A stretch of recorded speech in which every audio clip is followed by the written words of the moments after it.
In 2010, a team of scientists opened a steel door in the basement of the Egyptian Museum in Cairo, switched on a DNA sequencer, and began reading the genetic code of a boy who had been dead for more than 3,000 years. What they found did not just answer the question of how Tutankhamun died. It cracked open a set of questions about ancient Egypt that are still being argued over today, in laboratories, in online forums, and in at least one lawsuit-threatening press release from a Swiss genealogy company. This is the story of what Pharaoh DNA has actually revealed, what it has not, and why the difference between those two things matters more than most headlines let on. Tutankhamun became pharaoh around 1332 BCE, when he was somewhere between 8 and 10 years old. He ruled for roughly a decade, died at 18, and was buried in a tomb so small and so hastily prepared that Egyptologists still debate whether it was originally built for someone else. His father was Akhenaten, the pharaoh who tried to replace Egypt's entire pantheon of gods with the worship of a single solar disk, the Aten. Tutankhamun's short reign was spent undoing that religious revolution and restoring the old gods, the old priesthoods, and the old order. For most of the 20th century, that political story was the whole story. Then, in 1922, Howard Carter found the tomb intact, and the golden mask made Tutankhamun the most recognizable face of the ancient world. For decades after that, his body sat largely untouched by modern science because Egyptian law restricted invasive testing on royal remains, and because early DNA extraction methods were unreliable on material that old and that degraded. The Amarna period that produced Tutankhamun was one of the strangest and most disruptive stretches in 3,000 years of Egyptian history. Akhenaten did not simply add a new god to Egypt's crowded pantheon. He attempted to abolish the old state religion outright, closing temples to Amun, redirecting their wealth toward the cult of the Aten, and relocating the entire royal court to a newly built capital in the desert called Akhetaten, modern Amarna. That kind of rupture left the state's priesthood furious and its bureaucracy in disarray, and it is generally understood as the backdrop against which Tutankhamun's brief, restorative reign has to be read. He was likely installed as a child king precisely because he was politically useful, a symbol of return to normalcy that powerful advisors around him, including the officials Ai and Horemheb, could use to steer the country back toward its old religious order. Neither the mummy nor the historical record can tell us how much of that restoration was actually his own decision and how much was managed on his behalf. But it is the political context that makes the medical findings about his body so significant. A pharaoh whose reign existed to project stability and continuity was, physically, one of the frailest kings Egypt ever put on a throne. That changed in 2007 when Zahi Hawass, then head of Egypt's Supreme Council of Antiquities, authorized a multi-year project to CT scan and genetically test the mummies associated with the royal family of the late 18th dynasty. The project used 2 laboratories built specifically for this purpose, one inside the Egyptian Museum and one at Cairo University's medical school, and it was partly funded by the Discovery Channel, which wanted documentary footage of the process. The results were published in February 2010 in the Journal of the American Medical Association under the title Ancestry and Pathology in King Tutankhamun's Family. It remains the most detailed genetic study of an Egyptian pharaoh ever released in a peer-reviewed medical journal. The headline finding was medical, not genealogical. Tutankhamun's body showed a cleft palate and a mild curvature of the spine. His left foot had a bone disorder called Köhler disease, combined with a vascular necrosis, a condition in which bone tissue dies from lack of blood supply. He had a club foot on the same side, which is likely why walking sticks and canes were found in unusually large numbers inside his tomb. CT scans also revealed a fracture in his left thigh, sustained shortly before death, and genetic testing found DNA from 4 separate strains of Plasmodium falciparum, the parasite that causes the most severe and lethal form of malaria. The combined picture the researchers drew was of a young man with a compromised immune system and weakened bone structure who contracted a severe malarial infection on top of a leg injury that likely became infected and died from that combination rather than from any single cause. The researchers also built a 5-generation family tree using DNA extracted from 11 mummies, and this is where the second major finding appears. Tutankhamun's parents were siblings, full brother and sister. His inbreeding coefficient, a statistical measure of how closely related 2 parents are, worked out to 0.0625, mathematically identical to what you would get from a first-degree incestuous pairing. Sibling and near-sibling marriage was not unusual in Egyptian royal families, who followed a pattern also seen among some other ancient dynasties of treating close-kin marriage as a way of preserving a divine or semi-divine bloodline. But the biological cost was real. Geneticists studying inbreeding depression have long documented that offspring of first-degree relatives carry a significantly elevated risk of congenital disorders, and Tutankhamun's skeleton shows several of the exact conditions that pattern predicts. The mechanism is straightforward population genetics rather than mystery. Every human genome carries a number of recessive, potentially harmful gene variants that normally stay hidden because a person's 2 copies of a gene rarely match. Close kin reproduction dramatically raises the odds that both copies of a gene inherited by a child will carry the same harmful variant, since both parents are drawing from an unusually similar gene pool. Over generations, the Egyptian royal family compounded this effect by repeating sibling and half-sibling marriages across multiple 18th dynasty pharaohs, not only in Tutankhamun's immediate parents. The 2010 study's 5-generation pedigree shows this pattern recurring up the family tree, which is part of why the researchers were able to conclude that Tutankhamun's frailty was not an isolated unlucky mutation, but the accumulated cost of a deliberate, generations-long marriage strategy. So that is what the 2010 paper actually established, using data anyone can go and read today. Cause of death: malaria compounded by bone necrosis and a leg fracture, on a body already weakened by the effects of generations of incestuous unions. That alone would have been enough to make headlines. But the paper also included something else, something smaller and far more consequential for what happened next. Buried in the documentary footage that Discovery Channel filmed during the testing process, a computer screen briefly displayed genetic markers from Y chromosome testing, the kind of test used to trace a purely paternal line of descent. The published paper itself did not include a full Y chromosome haplogroup classification. Hawass stated at the time that data on ancestral origins was incomplete and required further work before publication. That single decision, to hold back one category of data while releasing everything else, created a vacuum. And vacuums like that do not stay empty for long. In August 2011, a Swiss commercial genealogy company called iGenea issued a press release. The company's researchers had paused and zoomed in on the blurry television footage of that computer screen, read off what they interpreted as a set of Y chromosome markers, and concluded that Tutankhamun belonged to a specific genetic subgroup called R1b2, now more precisely labeled RM269.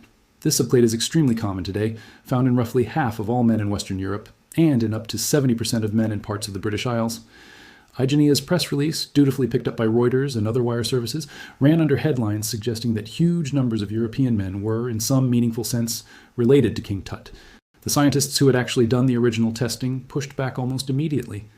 Carsten Pusch of the University of Tübingen and Albert Zink of the European Academy of Bozen, 2 of the researchers who worked directly on the Royal Mummy Project, publicly called the iGenea interpretation unscientific.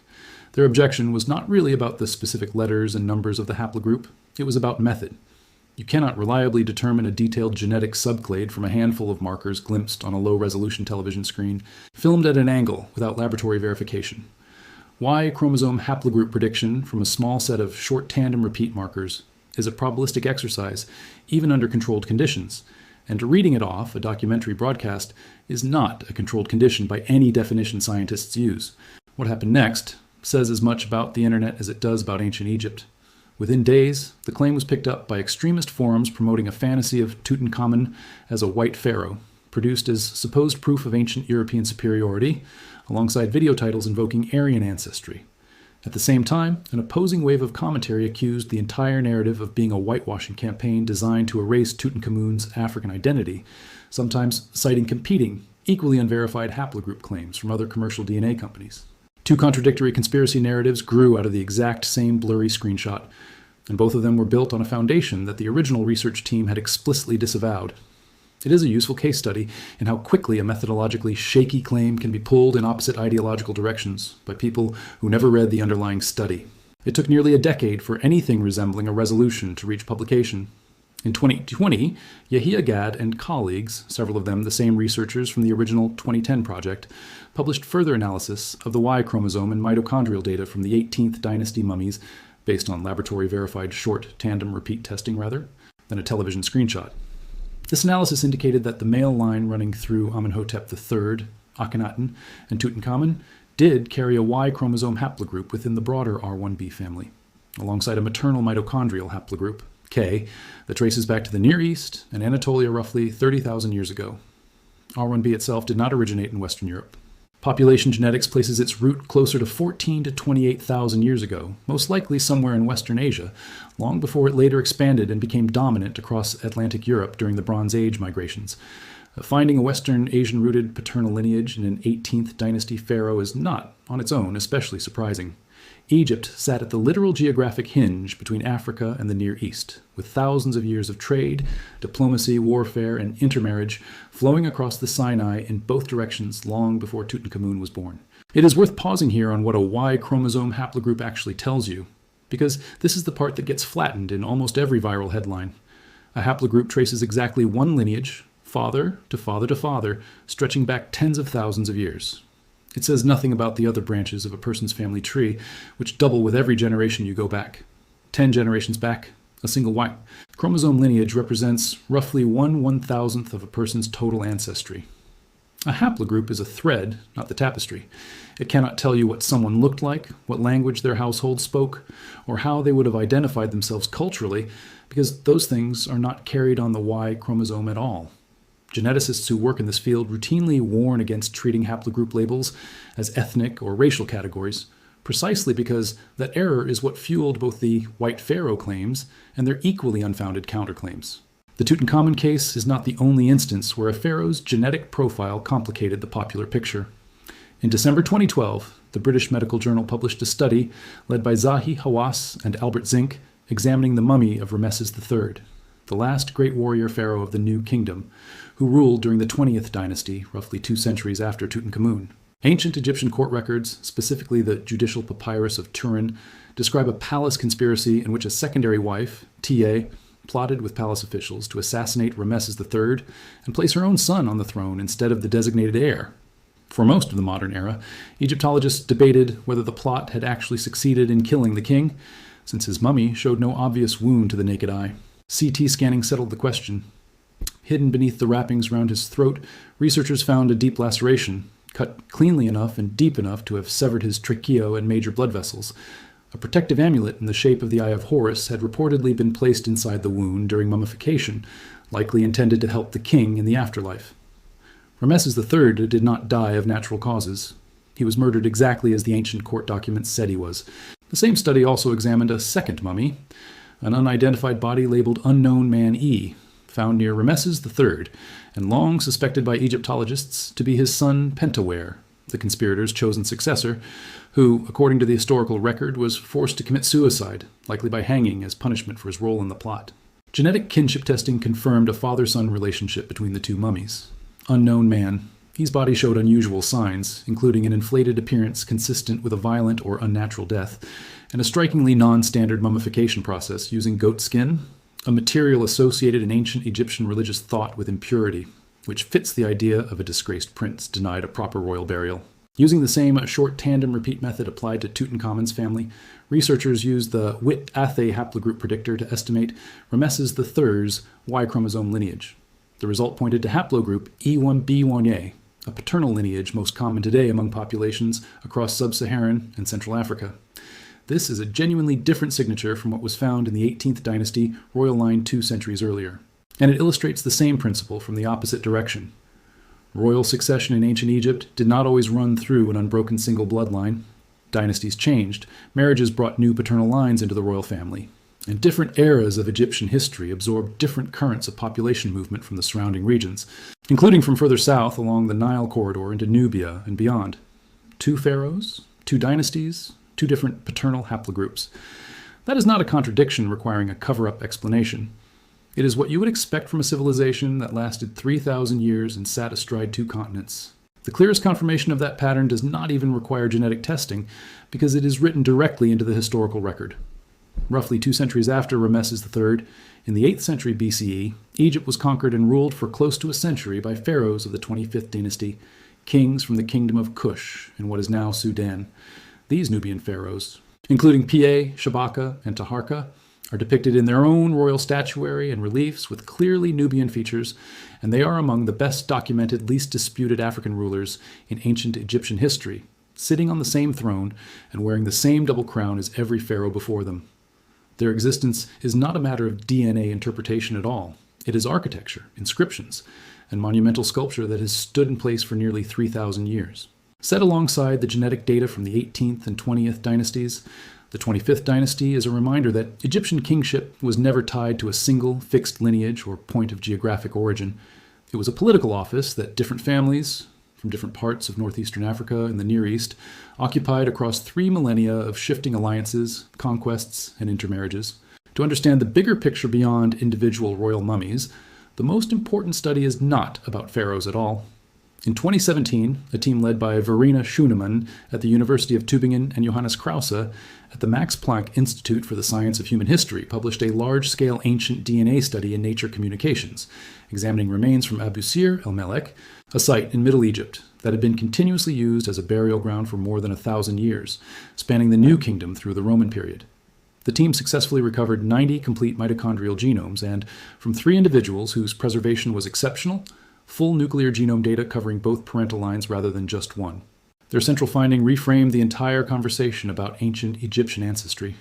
Genetically, the ancient population at Abusir el-Melek clustered most closely with ancient populations from the Near East, Anatolia, and the Eastern Mediterranean, more closely than with populations living in Egypt today.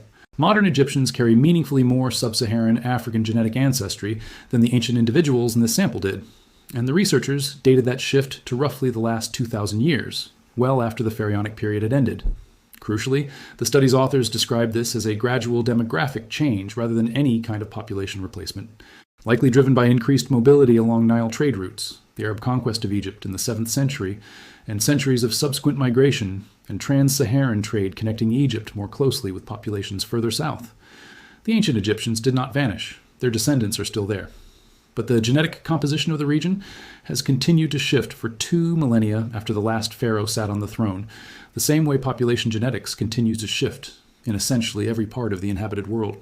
The most recent chapter in this story arrived in the summer of 2025, when researchers from the Francis Crick Institute and Liverpool John Moores University achieved something that had eluded scientists for over a century: a complete whole genome sequence from an ancient Egyptian who lived during the Old Kingdom, roughly 4,800 years ago, around the time the first pyramids were being built.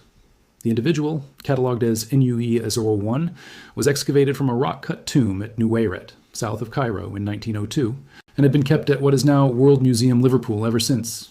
He was not royalty.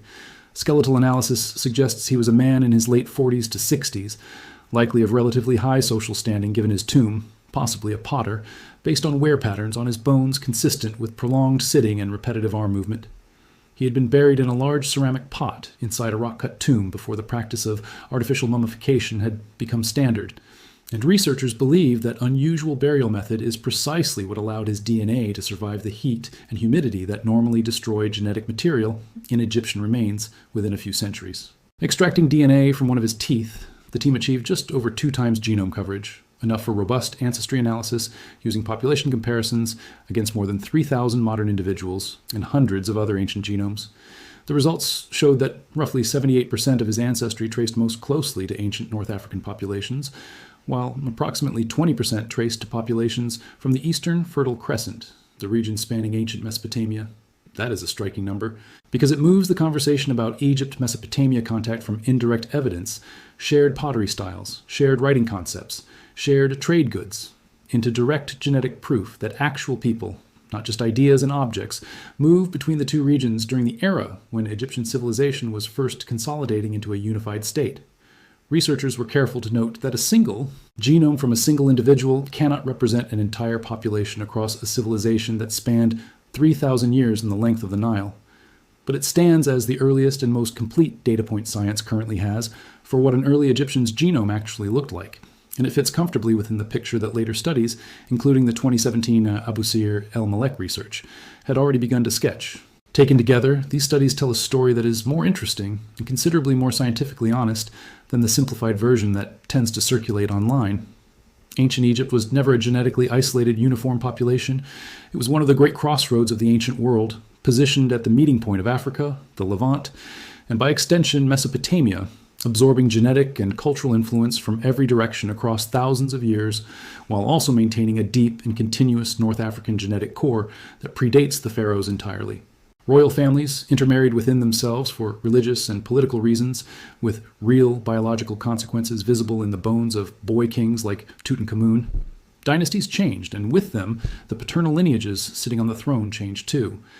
And the modern population of Egypt has itself continued to shift genetically for 2,000 years after the last hieroglyph was carved for a living pharaoh, shaped by the same forces of migration, conquest, and trade that have reshaped nearly every population on Earth.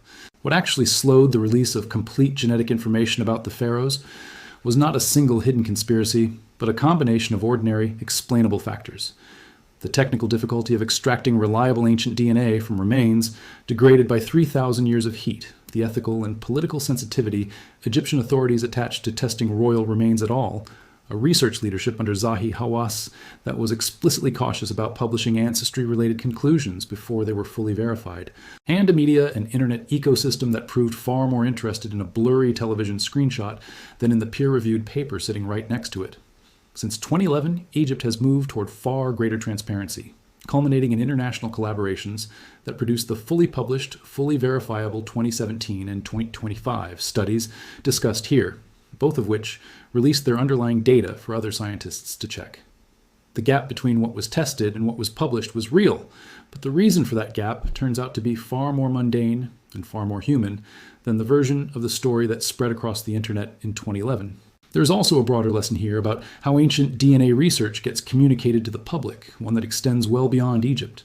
Studies of Vikings, of Bronze Age Europeans, of early Native American populations, and of numerous other ancient groups have repeatedly produced results that get flattened into simple, often politically convenient headlines within days of publication, only for the actual peer-reviewed nuance to arrive weeks or months later to a much smaller audience.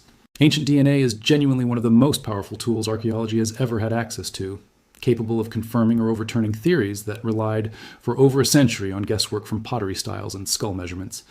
But a haplogroup letter code is not a headline in itself, and the responsible way to read any of these findings is the same every time. Check whether the claim came from a verified laboratory process or a screenshot. Check whether the sample size is one skeleton or hundreds.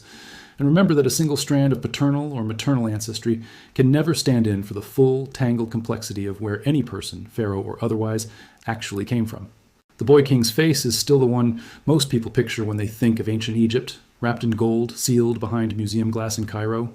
But the science built from his bones and the bones of the pharaohs around him tells a quieter, truer story than the golden mask ever could, one about malaria and inbreeding and a murdered king with a knife wound hidden under his linen wrappings, about migration routes running between two river valleys thousands of years before anyone wrote them down, and about how easily a single unverified claim can outrun the careful, slow work of the scientists who actually did the testing. If you want to understand ancient Egypt, the real evidence is more remarkable than the myths built around it, and it rewards the patience to read past the headline. If this kind of deep dive into what science actually reveals about ancient history is something you want more of, subscribe to the channel and turn on notifications so you don't miss the next one, and drop a comment below with which ancient mystery you want unpacked next.